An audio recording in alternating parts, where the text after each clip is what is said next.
Yo, what up? Still Broke Podcast, your host, Marcus Moore. We in the building. Yo, we got to talk about this college football playoff. Obviously, it's the first year for the 12-team playoff in the college football, and there is a lot to get to when it comes to the college football playoff, some of which I agree with, some of which I do not. We're going to attack some of this today just because there's so much and so many things we can get into when it comes to college football and this college football playoff. But there's a couple things that's really getting on my nerves that I want to jump on. And I also want to talk about a few things that are kind of I would say the general public's issues with the college football playoff. So the first thing I want to jump on is kind of more the general public's issues about the college football playoff and basically how the rankings go and how we're ranking these teams. As we know, the top four teams, excuse me, not the top four teams, but the four teams that are the highest ranked that win their conference get a first round bye. So in this case, it's the Power Four and a group of five that will be the Mountain West Conference. So between those five teams, whoever is the highest ranked teams in the college football playoff get a first round bye between the four. So out of the five, four of those teams get a bye. Many people are saying, yo, you shouldn't get a bye just because you win your conference, because Boise State has a bye. We'll get into that later. And Arizona State has a bye. But they're not a top four ranked team, but they have a bye. So why are we rewarding teams that aren't the top four teams with a bye? Well, ladies and gentlemen, you have to do that. You have to give the conference champions a bye, and let me tell you why. Because that's the only reason why the conference championship game makes sense. It's the only reason why. Like, why have the conference championship game if it means nothing? The only thing that gives the conference championship game value at this point is winning the conference championship. Because at this point, if that gives you nothing, if you win nothing for going into and winning your conference championship game, you only have everything to lose. You might as well just sit back and say, hey, listen, I got my ranking. I'm good where I'm at. We'll get in this way. But to make the conference championship game relevant, you have to have some type of carrot at the end of that, some type of treasure at the end of the rainbow. And for all these teams to keep that game going, that's what gives you the bye. So if we win that game, it has relevancy because, if we win it, we just don't win a conference championship. We actually get a bye into the playoff. So unless you want to get rid of the conference the conference championship games, which they may end up going away, especially with these big conferences and the scheduling that's going on and the unbalanced schedules that we keep having and we keep seeing, which we're going to get into that as well. These might go away, but right now, it's the only thing that makes the conference championship game make sense. There has to be something for you to gain by playing in this game, and that will be to give you a bye. So right now, I am completely okay with that. I get it. These are not the top four teams, but because, again, we're going to get into strength of schedule. The schedules are so different. They're so unbalanced. I can't really say, okay, this is a four that should get in based off rankings. So I'm okay with the conference championship game, the winner of the conference championship game, having a first round bye in the college football playoff, because otherwise there's no point to having a game and then let's just get rid of the game. And they're not getting rid of the game because it creates money and revenue. So right now that's what we got, and I'm okay with that. I'm good with that. Now let me tell you what I'm not okay with. You know what, people? Boise State having a first round bye and being a number 3 seed. We must have lost our damn mind. Like, at this point, I don't understand what we're looking at as far as what we think we should do with college football. At some point, scheduling has to matter. At some point, competition has to matter. And there is by no way, under any circumstance, should a group of 5 team get a first round bye in the college football playoff. I don't care. Don't tell me anything. Boise State has the worst strength of schedule out of every team in the top 12. Every team. And are you surprised? No, because they play in a group of 5. That's what they play. Their strength of schedule is 78th. That is the worst in the top 12. The next best is Indiana, and they're in the 6th. They don't have a first round bye. Of course, they didn't win their conference. But to sit up here and say that we think Boise State deserves a first round bye because they won their conference and it's a group of 5 conference, you must be crazy. Let me tell you something about the Mountain West. The Mountain West finished like this. Boise State played UNLV in a conference championship game. UNLV finished 6-1 in the Mountain West. You know who else finished 6-1 in the Mountain West? That would be Colorado State University. They also finished 6-1. They were tied for second with UNLV. UNLV had a better overall record at 9-3 than Colorado State did at 8-4. UNLV got into the conference championship game with that record. Boise State did not roll over them. They did not roll UNLV. That game was very competitive. Let me tell you something about Colorado State. So again, I bring up Colorado State to say this. Colorado State was, a quote-unquote, the second best team in the Mountain West. They were the second best team. They played two Power Four teams. Three if you count Oregon State. I don't really know where the hell they are anymore as far as conference is concerned. So they typically are, let's just say they're a Power Four team. Okay, they lost to Oregon State. But the true Power Four teams they play Texas in the SEC, and they play Colorado in the Big 12. Ladies and gentlemen, do you know what the combined score of that game was? They lost both games, by the way. They lost both games by a combined score, drum roll please, of 80-9. 80-9. So let me say that again. The second best team in the Mountain West, which is the league that Boise State won. That's the league that Boise State won with a strength of schedule of 78. The second best team played two Power Four teams, and they lost by a combined score of 80-9. And you gave that team, the winner of that conference, a first-round bye. That makes no damn sense whatsoever. I don't care. And I know you want to bring up Clemson, and you want to say Clemson still plays in the ACC. They still do, which is a better conference than the Mountain West. And they still won it. They won their conference. Now, are they the most prolific team and most impressive team out of the 12? No. But they played a lot harder schedule than Boise State. At least their strength of schedule was 35, top 40, in the 30s. Boise State, again, was 78th strength of schedule. And they got a first-round bye? How the hell does that happen? How do we let that happen? The Power Four has to mean something. Playing in the Power Four has to mean something. Now, you have tried to unite all these conferences in the Power Four and form Voltron out here with these Power Four, but yet it meant nothing. It meant nothing when it came to the seeding. Like, if we're going to give first-round buys to conferences, we have to give it to the winners of the best four conferences. Mountain West was not in the top four conference. It's not. It's a group of five. It is not on the level of an SEC, a Big 10, an ACC, or a Big 12. It is not. Despite what you may think of the ACC or the Big 12, it is not on that level. It is not. So to reward a team for playing a sorry strength of schedule and being good at beating sorry teams, to reward them is absolutely ridiculous. Absolutely ridiculous. The Power Four has to mean something. It has to. It's the better competition. So again, that right there, I don't mind Arizona State getting it. No, are they a top four team in the country? No, they are not. But they still won a conference that is a Power Four conference with legitimate competition every week. It may not be the SEC. Don't get me started on the Big 10, because you know what?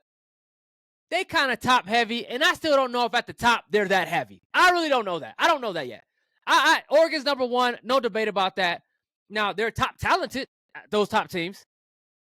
But top heavy, I don't know yet. I don't know yet. We'll get into that. And the SEC has its beef. They do. But it's their own damn fault. It's their own fault. Okay? Again, they wanted to form the super conference, so don't get mad when you loaded the conference up, and then now your team's got 3 losses, and now you're complaining about getting into the tournament. I don't want to hear about that. Don't want to hear it. But as far as Boise State concerned, that is a egregious mistake and decision to put a team that plays in an inferior conference in all 4 of them with the worst strength of schedule out of all 12 and give them a bye. You do not get rewarded for beating bad teams. You do not get rewarded for that. I'm sorry. Cannot, will not, cannot. No. I'm not okay with that. So that is my beef when it comes to Boise State and what happens with that. So I have a big problem with that.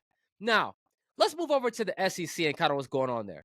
Now, SMU gets in, Indiana gets in, and we kind of talk about at this point with Indiana and SMU. And SMU, listen, they don't have a quality win, but they don't have a quality loss. And my biggest thing with SMU is that they knew that. And their coach started talking about that before the Clemson game even started. Oh, we're already in. If we lose, we play this. No, You have an opportunity to win the championship game. If you win it, you're in it. That's how it works. And if you're as good as you say you are, if you're as good as you say and you're a playoff team, you should be able to beat a Clemson. If you're as good as you say you are.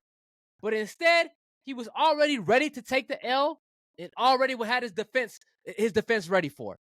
And when you start to look at the Miamis and the SMUs, and it's like, you don't really know because you don't really have a good win.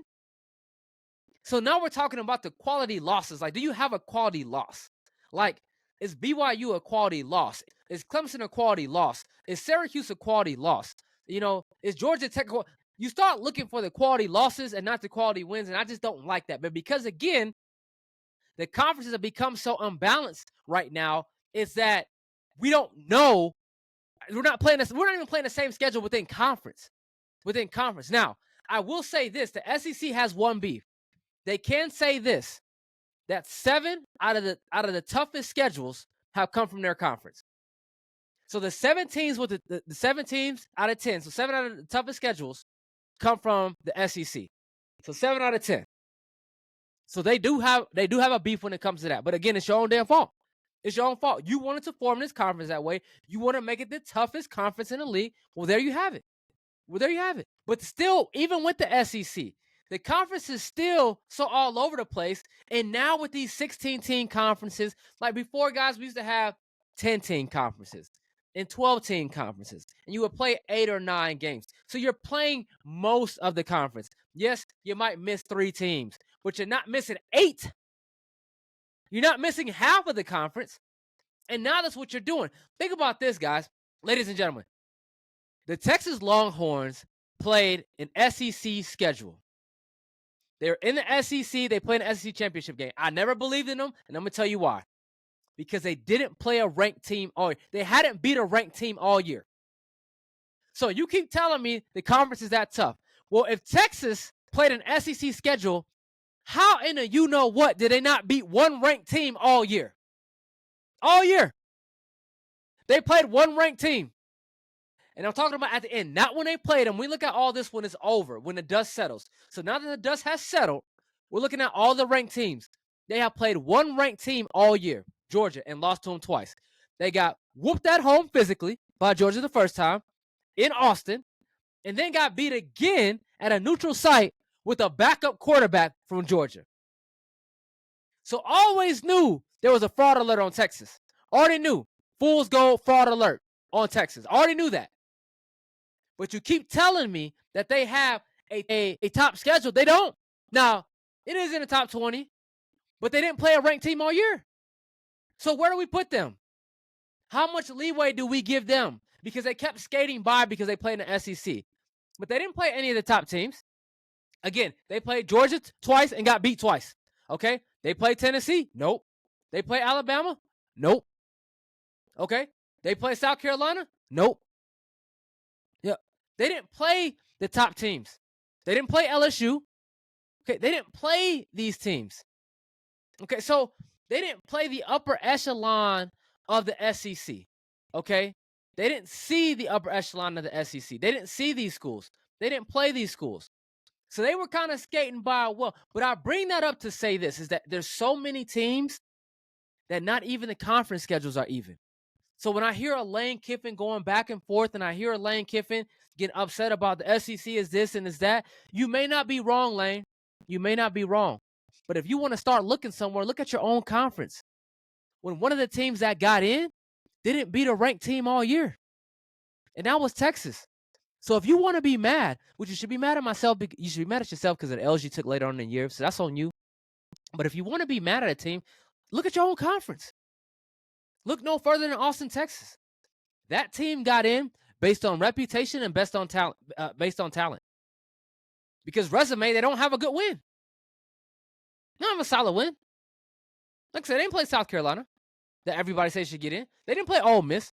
Everybody's debating about getting in. They didn't play Alabama. Everybody's debating about getting in. Okay? They didn't play Tennessee. Everybody debating about getting in. They didn't play those teams. Now, I guess, as a schedule, Florida was supposed to be good. Michigan was supposed to be good, but they weren't. They weren't good.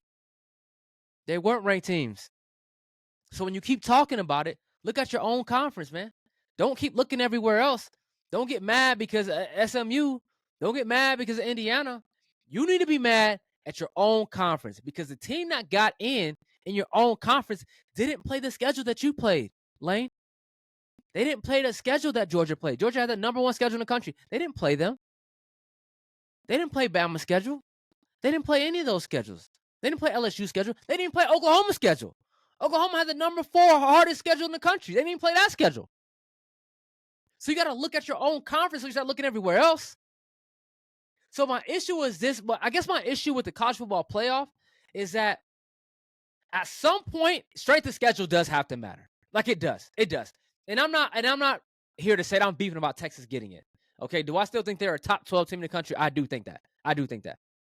So I'm not going crazy. Do I think they were number 1 or that? No, I don't. I don't think they're that good. But do I think they're a top 12 team? Yes, I do. Okay. But at some point in time, no, strength of schedule does have to matter.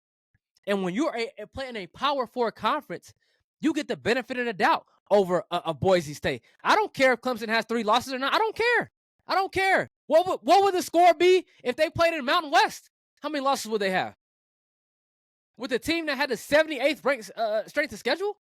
What are we talking about? And they give that team a bye again? What are we talking about? Like, how does that make any sense whatsoever? We have to reward the Power 4 conferences. Now, I don't have an issue with Bama not getting in.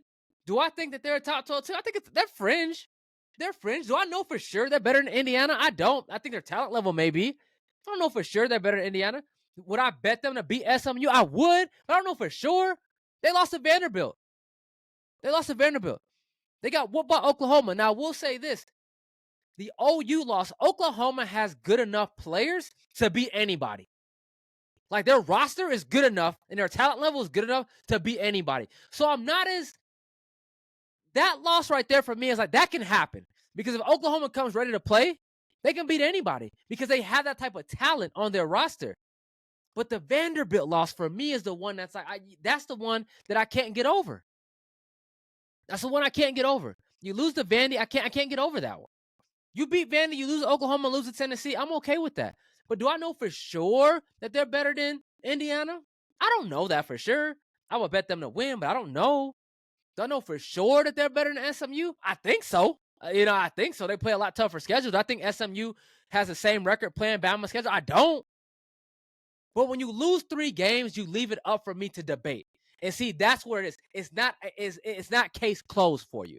Okay, I can't just shut the door and say, all right, just because they play in the SEC, for sure that's what it is. Do I know for sure Ole Miss is what it is? Yeah, Ole Miss on their best day is capable of beating anybody, but they're also capable of losing to anybody. That's always been that team. Yeah, they have enough talent to beat anybody. But they also have their days where they can lose to teams they're not supposed to lose to. So what am I supposed to do with that? And you got 3 losses. So what am I supposed to do? Put you where you are, on the fringe, thinking about it. Like, maybe. And we can argue again about Indiana's schedule, and we can argue again about SMU's schedule, and you might be right. You might be right. But you have 3 losses, and at that point, you leave it up for debate. And again, my issue, you should be more of an issue with the schedule that you played in your own conference compared to the teams that got in that didn't play your schedule. Georgia played the number 1 schedule in the country. And guess what? They only lost twice. They played the number 1 schedule in the country. And they've had a better record than you. So that's just what it is. Now, I know you got them. You got them. But they played the toughest schedule in the country, and they didn't complain. They played it, and they got in. So if you had a team that played the number 1 schedule in the country, and they got in your conference, and you didn't get in, then I don't want to hear it. I don't want to hear it. I don't want to hear it. Because you left it up for debate by taking 1 too many L's. 1 too many.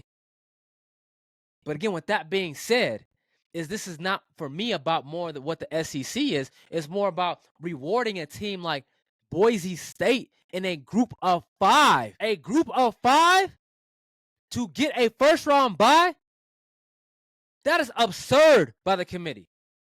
How can you even look at anybody and say, because at that point, listen, I'm all for college football playing the heavyweights. I'm all for college football playing these non-conference, tough non-conference opponents. That's what we want to see. We want to see competition. But I also understand it's like, hey, if I'm not getting rewarded for this, then let me line up some Colorado States and some Wyomings. Let me line those up. And some Fresnos or whoever in that car, let's line those up. And let's make sure that we get out of this thing 3-0 before we go into conference play. Let's make sure we get 3 for sure victories before we go in. Because what's the point? If we're gonna give Boise State a bye, what's the point? Because not only did they play in not only they played in a group of 5. In a group of 5. So that's my biggest beef about all of this. Is that you cannot reward mediocrity. You cannot reward it. I don't know how good Boise is, but I know damn well that if I put damn near all 12 teams in that conference, like I said, the second best team in that conference, ladies and gentlemen, played 2 power 3, technically 3, but the 2 power 4s out of the Big 12 and the SEC, and they lost 80-9, a combined score of 80-9. That was the second best team in that conference. So I can't get with it. I cannot. So in my opinion, in my humble opinion, ladies and gentlemen, I do believe you need to give the conference champions, as long as you're having conference championship games, they have to mean something. There has to be a reward to doing that, to having something. There has to be a reward to getting to that game and risking a loss and getting out of that. There has to be a reward for that. So the reward for that is getting a first-round bye. But that has to go to the 4 Power 4 teams. It has to. Because those conferences are a lot better than that Mountain West Conference. We all know that. That is not a debate. That is a fact. And we all know that. And they have to be rewarded no matter where they were seated beforehand. They have to be. They have to. Because you're going to risk the loss now. So if I'm going to risk the loss, there has to be something at the end of the rainbow for me. So I agree with that. I just cannot agree with putting Boise State in there because they do not play in a Power 4. They play in a group of 5, and they have no business getting a bye. No business. You can get into the tournament, but you need to be in that 11-12 era when you have a strength of schedule at 78. Because you didn't play good enough competition to earn your way into here, but we're going to give you a chance anyway. Not saying that you're not good enough, but we're going to find out. But with the strength of schedule that you played, nah, you don't get rewarded for that. I cannot reward you for playing bad people. I cannot do that. I cannot reward you for playing bad teams. I can't do that. I can't reward bad behavior. I cannot reward bad scheduling. I cannot do that, and I will not do that. So from that standpoint, the college football playoff, you got it all the way wrong when it comes to that. All the way wrong. Okay? Teams outside looking in, I get it.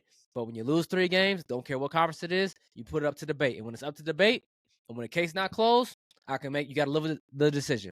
You got to live with the decision and what we say. Simple as that. Simple as that when it comes to that. And that's where it is. But again, the conferences did this to themselves because they've gotten so big, they've gotten so money hungry that not only are the schedules all over the place and just period, they're all over the place in your own conference. In the SEC, when you're mad about all the teams outside of the conference, that didn't play your schedule, you can be mad at the teams inside your conference too. Because again, the Texas Longhorns did not beat one ranked team all season long, and they are in. And are they good enough to be in? Yes, they are. But when we talk about the rankings, they are in and did not beat a ranked team all year. So that's on your conference. So you need to look at that. Look at your own self. Look yourself in the mirror before you start looking at everybody else. Straight up. It is what it is. So there we have it, man, on my beef and poor Oregon, man. Poor Oregon. They get the winner of Ohio State, Tennessee. I'm like, come on, man. See, if this is seeded the right way, Boise and SMU are the 11 and 12 seed, and that's what we're looking at. And like that's what Oregon should be looking at. Those are the winners we should be looking at there. Like that's what's going on. That's what would be happening. Like not playing some of the toughest teams in the conference. So Oregon, sorry, man. Sorry. All your work has gone for naught. You will have the toughest second round matchup, by having the number 1 seed. But yeah, man, this is just, we were all going to have some issues with this. We know it's year 1. We're all going to have some issues with it and what's going on and how that works. But there's some things that just so egregious with this. And again, I can't get over the Boise State. I just can't. It's so egregious to have a team that plays in the Mountain West get a first round bye. Like, I can't even believe we all sat in a room and we thought that we knew football and came up with that decision. Thought that was a smart decision. Thought it was a deserving decision. Thought it was an earning decision. And it was just plain a dumb decision. Just simple as that. And I can't believe we got football people in the room, if they are football people in the room, that can make that decision. And at this point, they got to get out the room. You just can't have it. You can't have it. And again, it's no diss to Boise State, but at the end of, you got to earn it. You got to earn it. And they did earn their way into the playoff, but not as a number 3 seed. Not with that schedule. We just don't know who you are at that schedule, and you can't have it, and we can't get it, and that's just atrocious. It's egregious. It's ridiculous. I just can't believe that we sat here and that we let that happen in college football. But nonetheless, it is what it is. It's been set. The games will be played, and we'll see what happens, and we'll see who they have next, and who wins in the first round. Is going to be exciting for these games next week to be on campus, man, and it's gonna be awesome. It's gonna be awesome. So I'm happy to see it. It will be a dope atmosphere on some of these campuses, a first time ever, and I'm excited for it. But I'm okay with the 12 teams being in, but just how they were seated and how we got to them is just. Some of it is just is so egregious and so ridiculous that these guys shouldn't be allowed to decide on college football anymore. And some of these people, they just can't be in a room deciding college football. It's almost egregious as not having Travis Hunter as a Thorpe Award finalist and not having Shedeur Sanders as a Heisman finalist. Nonetheless, 2 quarterbacks are Heisman finalists, but Shedeur Sanders won the Johnny Unitas Award for best quarterback in the country. So I don't know, man. I don't know how these things go. We're gonna get into that on the next one. We'll definitely get into that on our next one. I'm going to bring that to you. We're going to talk about these awards and how this is shaping out and these Heisman finalists and some other ridiculous statements that were made by college football voters. So, we'll get into that on the next one. But, we out of here, man. It's your host, Marcus Moore, Still Broke Podcast. Don't forget to like and subscribe. If you like what you hear, like what you see, appreciate your time. As always, we out of here. We'll catch you on the next one. Peace.